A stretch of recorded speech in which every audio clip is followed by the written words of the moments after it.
Hello and welcome to another video by yours truly.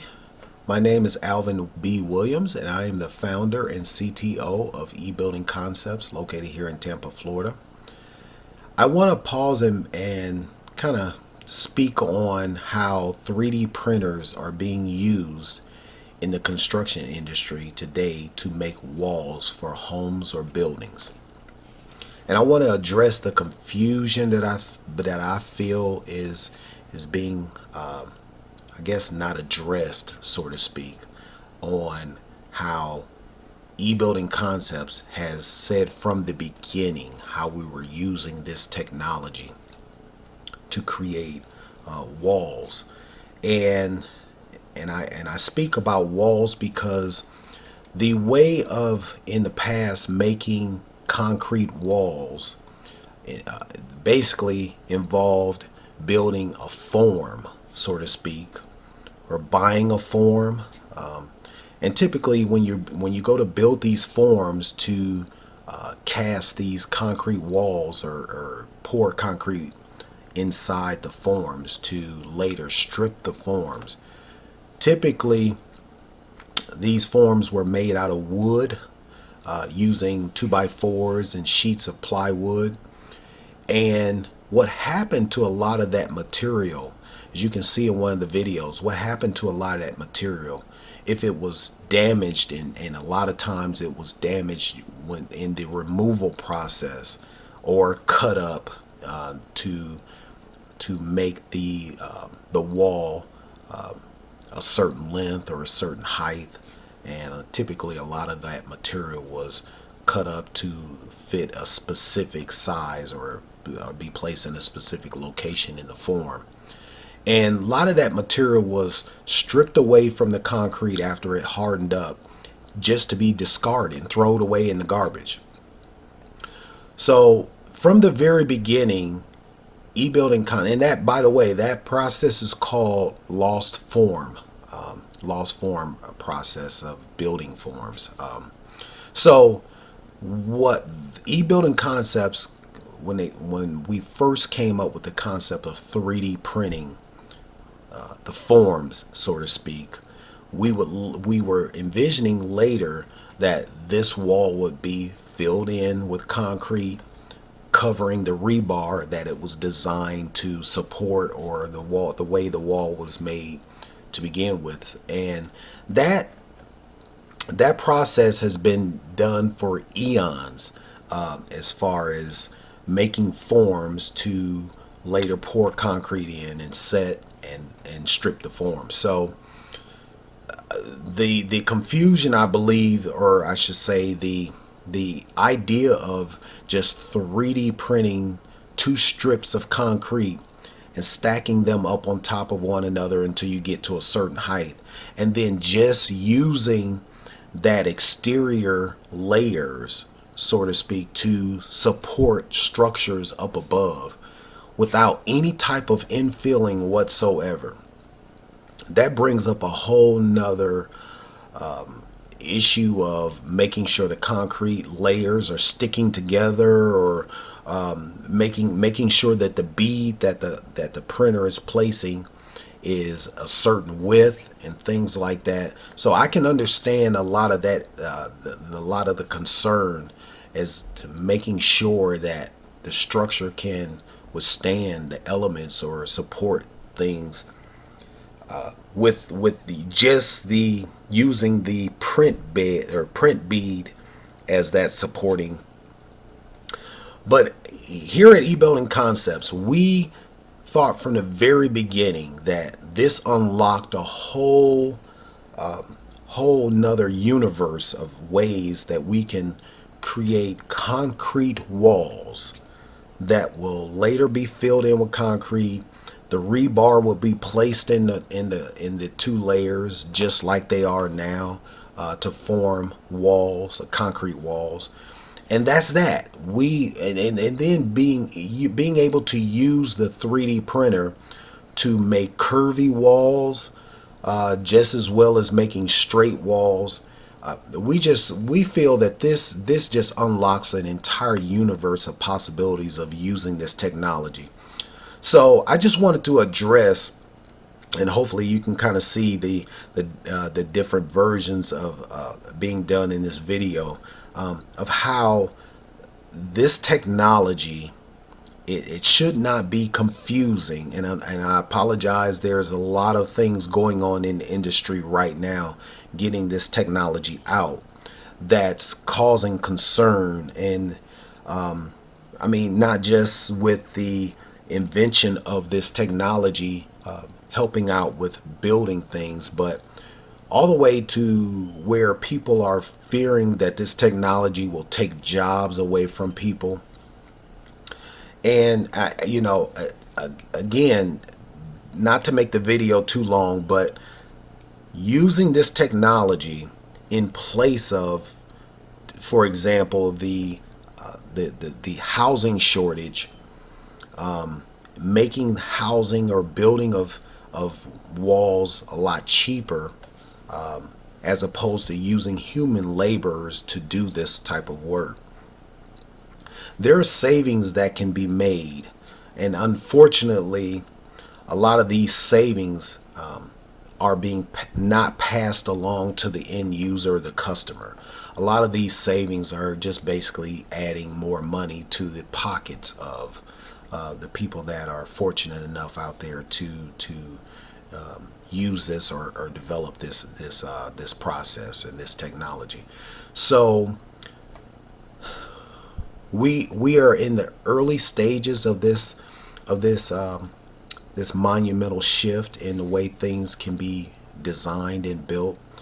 And to address a little bit about the video that's playing in the background, in one corner of the video, you see a gentleman starting to begin the process of building those plywood forms I speak about.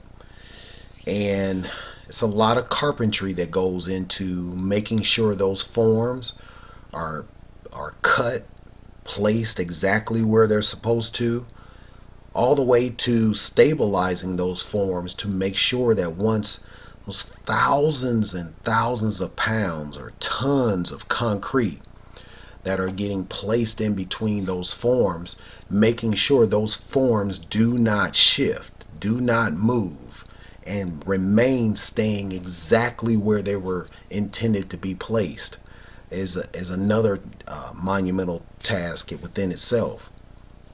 So it's a lot of work that goes into creating those forms. And in the next video, or in the other video in the upper right corner, you see some gentlemen using block to create that same or I should say not that same structure, but creating a home, the walls of a home, using CMUs. And in the past, a lot of these CMUs are being by a mason being grouted, or I should say the process of stacking the block.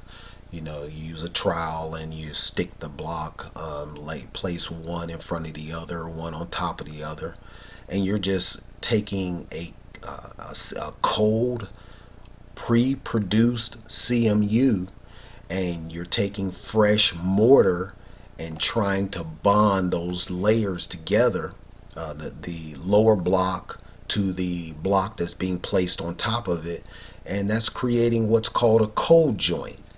Now, for all those that think that is a superior wall, every single horizontal layer and vertical layer of that wall is a cold joint, where the CMU is not superiorly bonded to the CMU up above it, and you just got a fresh layer of mortar. I mean, it's a very good compressive strength wall to support a lot of weight on top of it. But when you start pushing on that wall in some other lateral or some other type of way, that wall is very, very, very weak. And again, to address even 3D printing, the 3D printing process is somewhat You know, when you 3D print one layer beside another one and leave a void in between, our intentions here at eBuilding Concept is for that to be fully cemented or grouted to where in between those two outer layers you have a solid concrete wall that you would still have to penetrate. Well, placing these CMUs and not pouring cement or grouting those CMUs fully all the way up to the top in all of the holes that you see at the top of the wall, you still got a very significantly weak wall to where if you just were to take a hammer and just tap on one of those spots where that wall isn't fully cemented or grouted between the layers, you're going to punch a hole in that CMU wall. So, I mean, using the CMU we feel is better compressive strength wise than using wood, or we like to call termite food here in Florida. Maybe it's a term I came up with. But using a CMU wall is a little better than using a wooden wall. If you were to grout that wall fully with concrete, you got a far better product, we feel. The only challenge is finding masons today to build walls this way is another challenge in itself. It's a dying art. The physical toll that it takes upon a person to stack thousands and thousands of block just to have an outcome such as building a house. It's I mean, I just, my back hurts right now just thinking about it. So taking a 3D printer out to the job site to 3D print in place of what that mason had to do. I mean, I'm sure it's going to be a lot of people, masons, that learn how to operate these robots and just wonder why we didn't come up with this sooner. To address another technology out there that is the buildable, or I should say containers that are being brought out to the job site. Yes, it's an efficient way of bringing up the construction process, but we're now littering our roads with homes, and we've been doing this for a very long time by hauling out mobile homes. Excuse me. We've been doing this for a long time with bringing mobile homes out to the job site already. Like we need another huge product on our roads, congesting our already overfilled, overflowing highways and roads and what have you. So another, it's anything is better than nothing. But again, we feel, eBuilding Concepts feels that the holy grail of the engineering world has always been to take the manufacturing process to the job site. Manufacture everything you need for that home, that building, on the job site where it's being built. That is the holy grail of the construction process, and 3D printing, the invention of 3D printing has gotten us one step closer to that.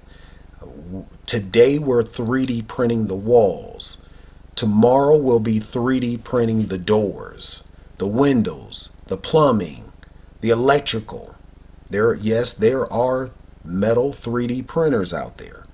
So if we can bring all of this process to the job site to where one machine or a few machines would be doing their job, and then one machine gets out of the way and another machine comes in, if you can bring the process to the job site and just bring the raw material that's necessary for that machine to function, that is the way we feel this whole 3D printing process is going.